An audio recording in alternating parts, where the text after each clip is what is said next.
Hello, it's Dave here from Creative Guitar Lounge. Today I wanted to do a little video on a nice technique called double octave bends, which is where instead of just doing a simple bend, we're actually incorporating two strings and creating a kind of dual toned octave sound by doing that. So it sounds like this.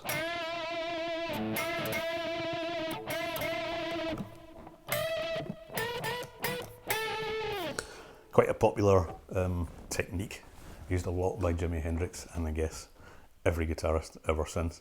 Probably originated back in the day, the old Delta blues guys, presumably something like that, or the jazz guys, but it's basically just taking a simple bend and adding another note to it to create an octave, and it's quite a nice exciting sound, especially if you've got quite a distorted lead guitar sound that I've got on here at the moment. So let's look at that. We're on our A blues scale, so if we look at bending this note here, which is a D, so if we're bending this one whole tone from D to the E,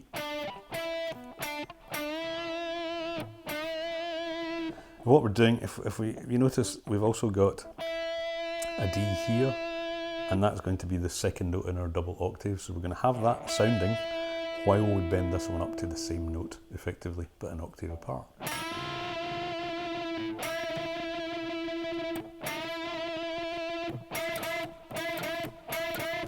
Nice sound. And we can do the same on using the B and the E string. So I take this note here, which is a G, and if we bend that a whole tone, we're going to our A, the root note of our scale that we're on here at the moment. So again, we're doing the same thing. We're going to sound the A here on the E string. I'm just going to finger that and let it play both strings as we bend the B string up from G to A. So here we go.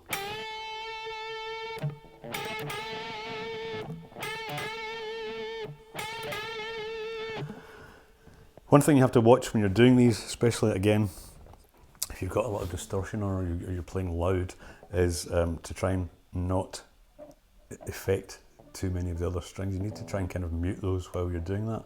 And the way to kind of do that is you can pull your thumb over here and kind of try and at least mute slightly the strings you definitely aren't playing. We also have the D string, however, and that's going to be affected by when you're using your G note. So what we want to try and do is again use just the pad of your finger to just rest against that and stop that from sounding as much as possible. And the same over here with our G string.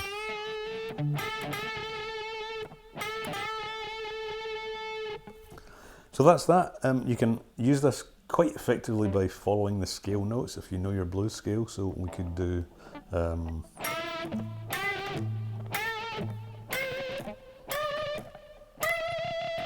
all the way up there. We could create riffs from that, or just use it during a solo to create quite an exciting passage of those kind of notes.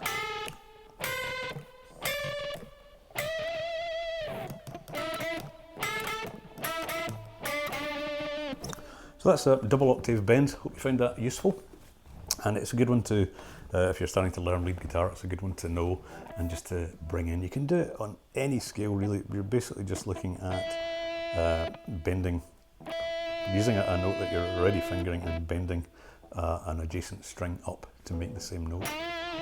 Yeah, so you can do that. We're using our blues scale example here, but obviously you can do that in any scale.